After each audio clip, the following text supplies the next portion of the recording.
Hello and welcome to the Superhero Hub. I'm Sam, I'm Matt. and today we're doing, Fear the Walking Dead. this episode being called 100, and we are taking a break away from Madison and family, Thank God. and yeah, we're hanging out with Daniel. So you can remember last episode, the doctor was in his cell, and then Daniel appeared before him, and generally to be considered dead, because you can remember last season everyone kind of got split up in the fire, a fire of which Daniel started. Some would say he's a very self-destructive character. What did you think? I think he's way more interesting than that doofy family we would have to spend time with. Well, I didn't really rate, really. So he's Yeah. wandering about. He's pretty injured. I bet you got gassed off the dog bit when the dog was trolling the zombie. No, not really. Oh, normally you would. So yeah, he's stumbling through, and then I guess he passes out, and then he bumps into some Jesus guy, and he takes him back to his house, and there's water running, and apparently it's not so, there's like different bits that's getting kind of siphoned off from the dam. So obviously Dante's getting a bit, because he's got a thing about people stealing from him, even though, to be honest, the water's not really his to start off with, but it's just claiming it. So yeah, water's coming from there. Daniel's just doing his thing, and then he finds himself kind of in the eye of Dante. He kind of starts hanging about at the dam, working there. What? You're moving pretty quickly through this. Oh, go on then. You Well, do there it. was a big gap, and they have this sort. Did you get? For 1 minute, I thought it was getting like really like, homoerotic. But I thought they were going to go gay for a second, but it didn't happen. What? And then, What, when it was like, forgive me or whatever? yeah, I guess maybe it's more of a religious thing. Uh, But I think he has a lot of demons. You can kind of tell from his past. Yeah. How he kind of ended up in that in the pipe, because he kind of ended up in that pipe, didn't he? yeah, but he saw the woman first, didn't he? So I'm pretty sure the woman who scraped the leg, that was the same woman who recurred throughout the rest of the episode, right? Yeah, his the Jesus man's daughter. So they save him, and then he runs off, and eventually, I think he must have drifted there because there was a lightning strike. I think there was a zombie, and like, lightning struck a zombie.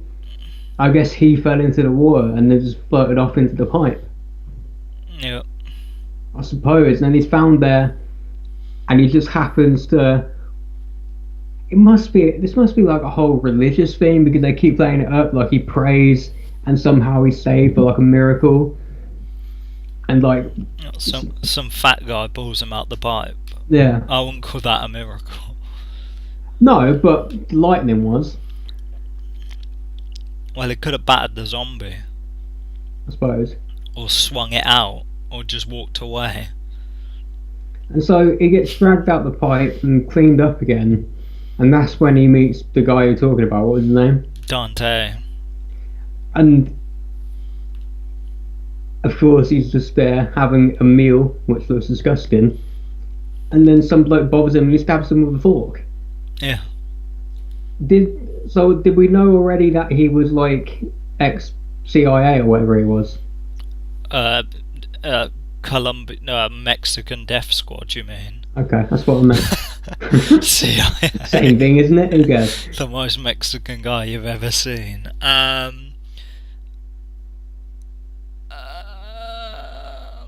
Oh, it's hinted at. You can. You Well, have no idea. no, of course I do. It's like you can tell because it's very Jesus-like. Not only with his. I mean, if you look at the guilt he harbours over his daughter, you've got to think those death squads and stuff like that, tying people to chairs, cutting things off, torturing. That's got to have a kind of big big impact on him. So I think there's, apart from maybe or maybe not killing his daughter, I think there's a lot of guilt there. So yeah, I think it was just character building for him, because now that's going to be the switch between, it's going to be him and the doctor, and it's going to be switching between them and the family.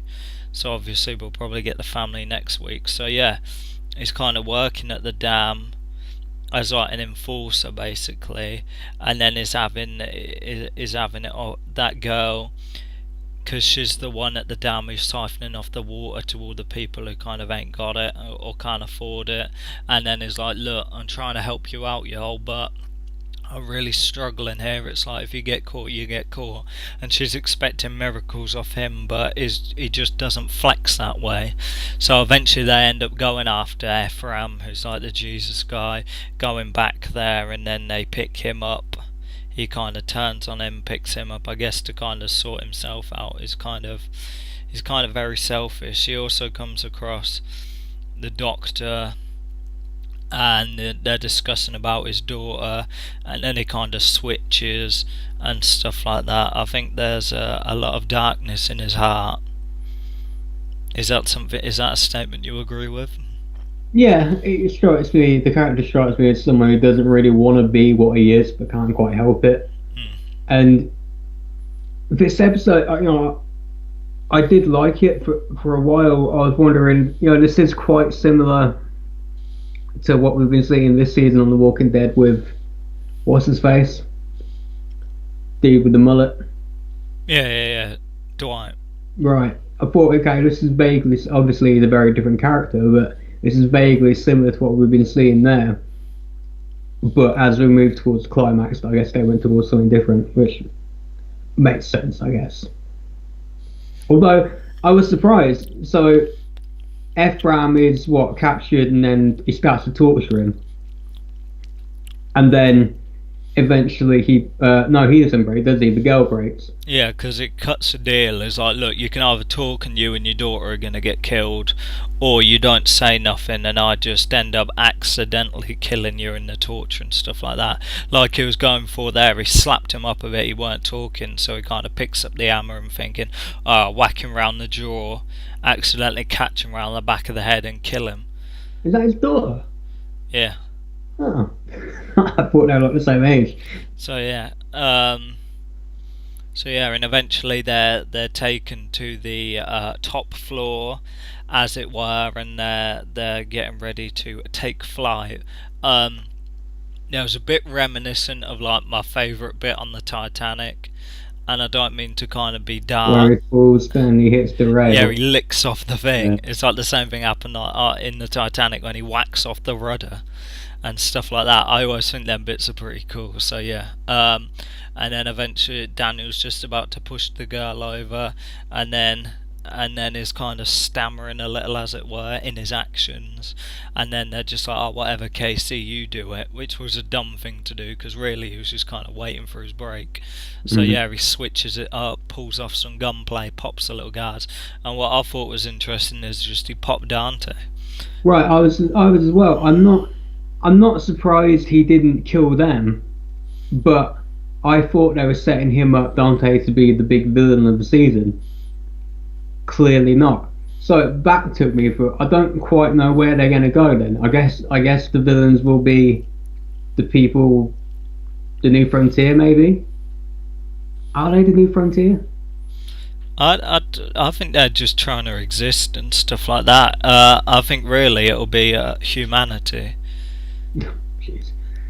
I think it's going to be one of them ones, because like really there isn't one until someone switches up. At the moment anything can really happen. You know what I mean? It's just getting people in their paths, it's getting people comfortable, and then I guess at the mid-season it's all going to switch up and we're going to have a better idea of what's kind of going on in the season.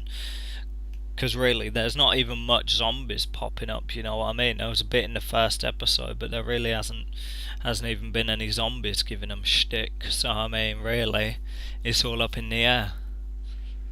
Okay, well, I thought it was a strong episode though. If you got anything else to say? Not really, no.